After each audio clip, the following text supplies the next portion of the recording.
this perfect love.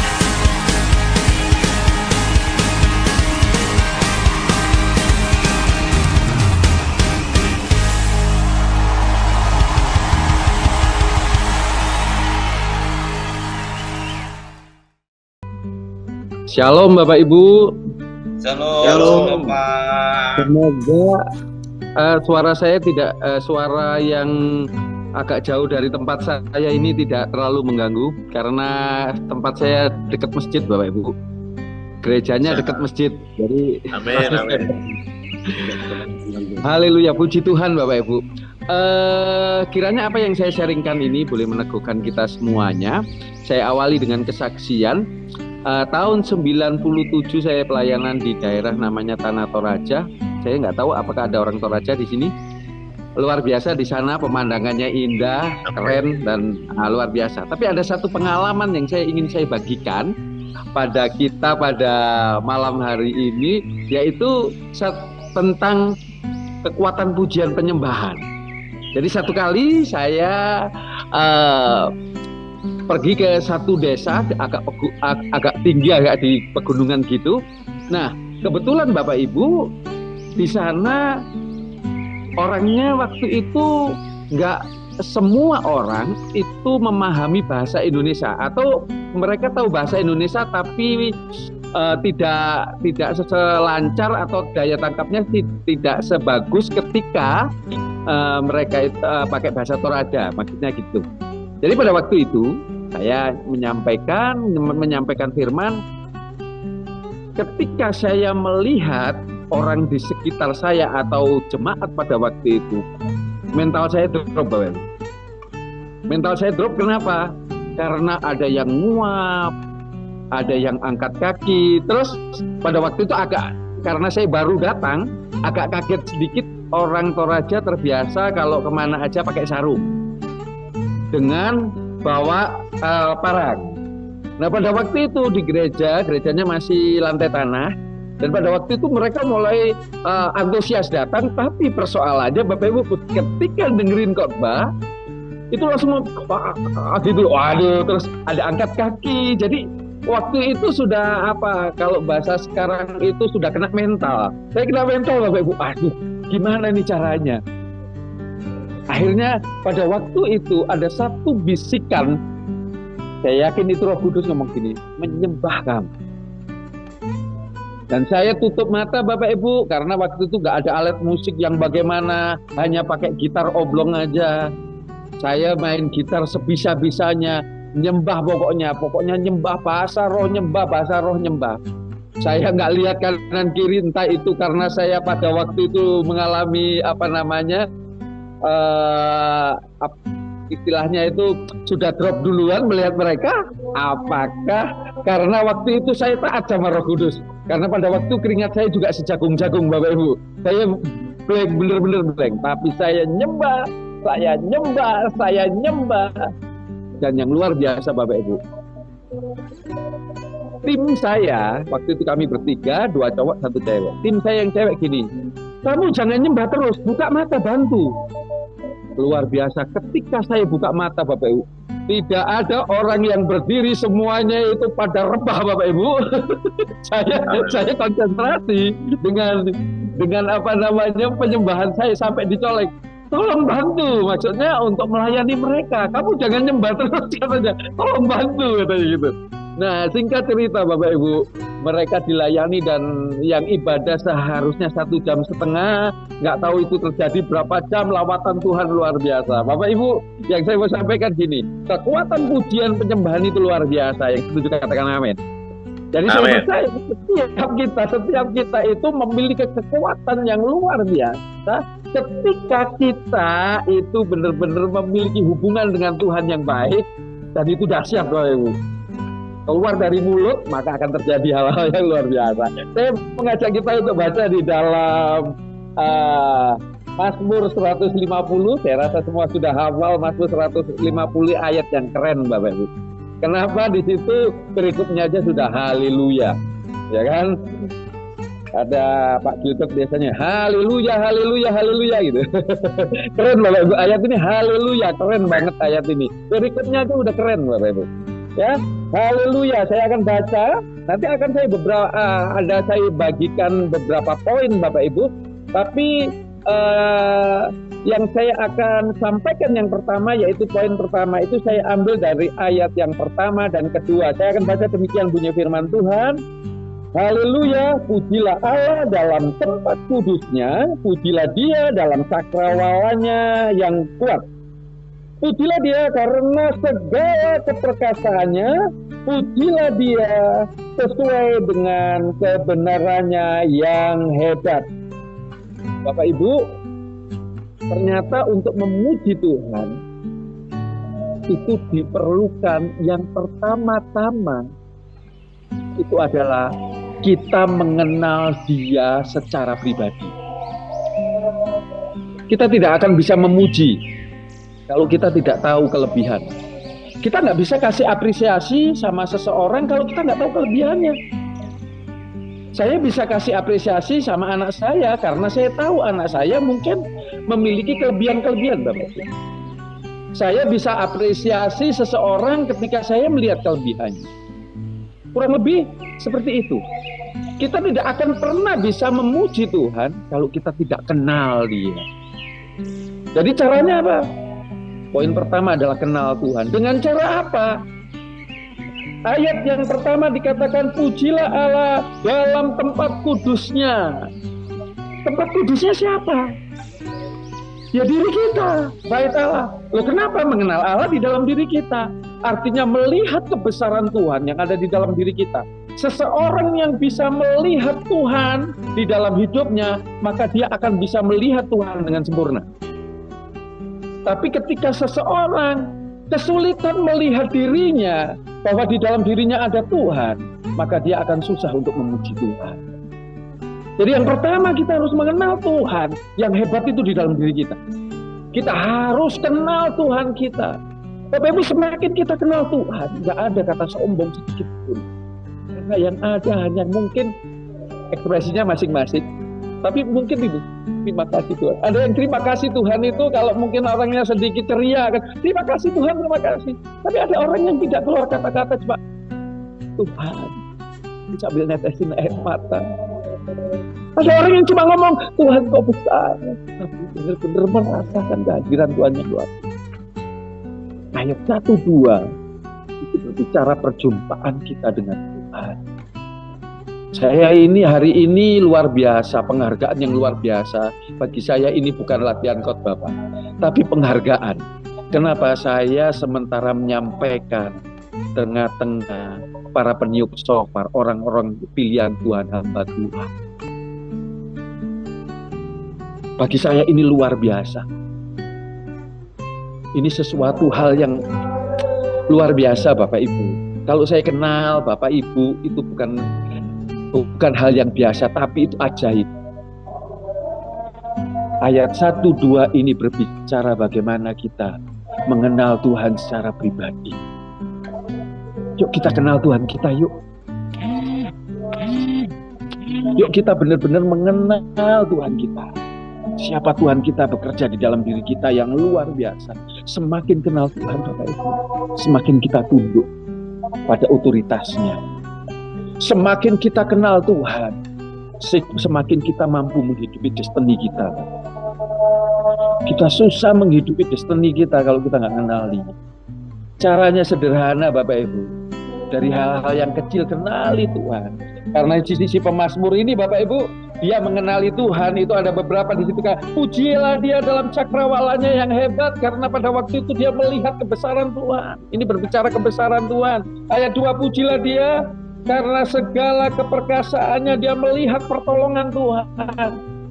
Seorang pemuji harus menemukan kebesaran Tuhan dalam sekecil apapun.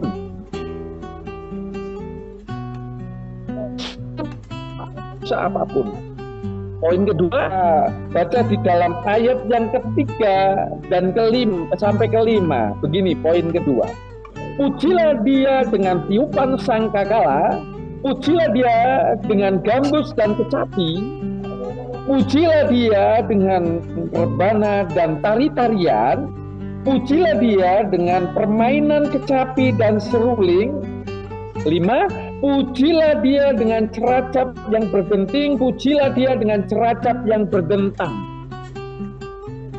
Poin kedua, kalau seseorang sudah menemukan poin pertama tadi, kalau orang sudah menemukan Tuhan secara pribadi, dia akan bisa menyembah Tuhan, memuji Tuhan secara pribadi, perjumpaan dengan Tuhan. Yang kedua, menyembah Tuhan dengan potensi diri. Karena sudah memakai alat. Bapak Ibu, shofar itu ya shofar begitu aja. Shofar itu benda mati yang tidak ada apa-apanya. Kalau yang meniup hanya sekedar tiup. Kemarin saya ketemu orang Bapak Ibu 2 hari yang lalu, karena kami target dalam bulan ini harus menjangkau 1.000 jiwa. Bagaimana caranya kita nyisir sekolah-sekolah Bapak Ibu. Dan terakhir kemarin puji Tuhan langsung dapat 550 di satu gedung, itu puji Tuhan banget. Niup saya niup Bapak Ibu. Saya belum lihat Pak kalau niup. Tapi pokoknya niup aja. Waktu saya niup, setelah niup Bapak Ibu, tiba-tiba ada ibu langsung ambil shofar saya. Saya pernah main saksofon. Samakah ini dengan saksofon? Mungkin sama ya Bu, saya nggak pernah lihat, dia bilang gitu. Dia langsung niup Bapak Ibu. Dan bunyi. Tapi bagi orang yang tidak mengalami perjumpaan dengan Tuhan Bapak Ibu, saya rasa itu biasa aja. Karena tiupan itu sebenarnya Bapak Ibu adalah bagaimana di situ ada iman, di situ ada suara Tuhan, di situ ada firman Tuhan yang kita imani. Dan itu luar biasa. Dan bagian yang kedua ini dengan potensi. Saya kalau ngomong potensi, kali ini saya menyampaikan tidak hanya untuk shofar, tapi untuk seluruh kehidupan kita. Apapun potensi di dalam hidup kita bisa untuk memuliakan Tuhan. Apapun itu Bapak Ibu. Salah satu potensi yang sederhana yang ada dalam diri kita Bapak Ibu, orang pergi ke gereja itu kalau mau jujur Bapak Ibu ya, mungkin sekitar 5% aja yang mungkin karena kenal sampai masuk gereja, kenal Kristus sampai masuk gereja itu karena Tuhan, atau bahkan mungkin 2 atau 3% sampai misalnya didatangi Tuhan, dengar suara Tuhan secara audible, mungkin mendapat penglihatan, mendapat mimpi. Tapi Bapak Ibu, 95 sampai 98% menurut saya karena diajak. Ternyata potensi yang sederhana itu Bapak Ibu apa yang ada dalam diri kita? Senyum, tapi jangan senyum-senyum sendiri. Senyum, terus Bu, Pak, ikut ke gereja. Sederhana.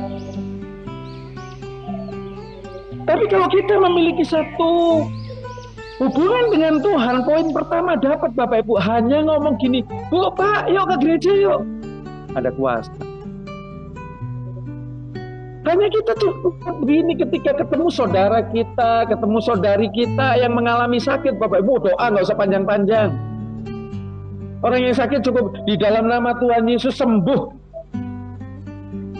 Ketika kita memiliki hubungan dengan Tuhan, ada mujizat. Sekalipun saya pernah Bapak Ibu, dalam nama Yesus, bahasa rohnya kenceng Bapak Ibu, luar biasa, meninggal berikutnya. Tapi saya percaya Bapak Ibu, kalau kita itu di dalam Tuhan luar biasa, latihannya itu seperti itu Bapak Ibu. Tapi sampai detik ini Bapak Ibu, nama Tuhan selalu dipermuliakan. Pada saat apa? Kita memiliki hubungan dengan Tuhan dengan intim. Amin. Intim. Amin. Berikutnya dengan daya kita. Yang kedua dengan daya. Sama-sama kita katakan dengan daya. Dengan gaya. Dengan gaya. Jangan dibalik, jangan daya dulu terus Tuhan. Enggak. Tuhan dulu. Kenali Tuhan dulu secara pribadi, baru pakai potensi diri, pakai daya kita. Apapun itu daya kita. Karena hari ini kita adalah semua peniup shofar. Tiupan shofar kita Bapak Ibu, itu benar-benar ada kuasa. Saya bersaksi mengenai shofar. Bapak Ibu, saya belajar tiup shofar. Kalau yang lainnya, mujizat, katanya sekali niup langsung bunyi, mujizat gini. Saya enggak Bapak Ibu. Saya berbulan-bulan itu bunyinya, gitu aja Bapak Ibu. Giliran bunyi itu kayak apa? Pintu tertutup gitu Bapak Ibu. Dan itu saya belajar setiap pagi sampai bibirnya Selasa doer. Yang lainnya, saya udah bisa ini gini, enak banget gitu. Tuhan suruh, enak banget. Tuhan suruh langsung bisa. Saya nggak bisa. Saya coba. Jadi kalau saya menurut Bapak Ibu dengar punya saya sekarang itu jelek, waktu itu lebih jelek banget. Dan satu kali dengan PD-nya kita doling, begitu doling kami berlima, satu mobil gitu bertim, kami berdoa di perbatasan kabupaten, di Tugu kita berdoa. Yang lucunya Bapak Ibu, suasana hadirat, nangkingnya hadirat, saya tiup Bapak Ibu bunyi. Yang pertama bunyi, yang kedua bunyi, yang ketiga keempat nggak bunyi Bapak Ibu, mau ketawa semua.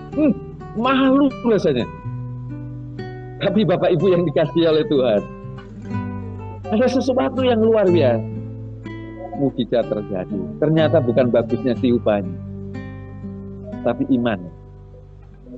Bukan berarti kita nggak boleh belajar, harus belajar Bapak Ibu. Sampai sekarang saya belajar. Tiap pagi saya belajar. Karena menurut saya belum maksimal. Saya terus belajar. Nah, saya lanjutin kesaksian saya. Satu kali saya sudah bisa niup. Saya ada pergumulan, pergumulan dalam rumah tangga. Dalam pergumulan gini, saya tiup gini. Tuhan, secara pengertian so far saya banyak nggak ngerti. Saya banyak nggak ngerti. Tapi saya tahu setiap so far ditiup itu menghadirkan hadirat Tuhan. Dan saya cuma ngomong sama Tuhan begini, Tuhan, aku bodoh. Tapi aku mau belajar. Hari ini aku dengan iman aku tiup. Semua pergumulanku Tuhan. Dan ajaib. Saya tiup Bapak Ibu. Ternyata keajaiban Tuhan menjawab pergumulanku. Dan akhirnya beberapa kali terjadi ketika kami pelayanan Bapak Ibu. Ada kekuatan yang luar biasa ketika sofar ditiup. Bapak Ibu, apa karena baiknya tiup? Nah, iman disertai tiupan. Ada kuasa.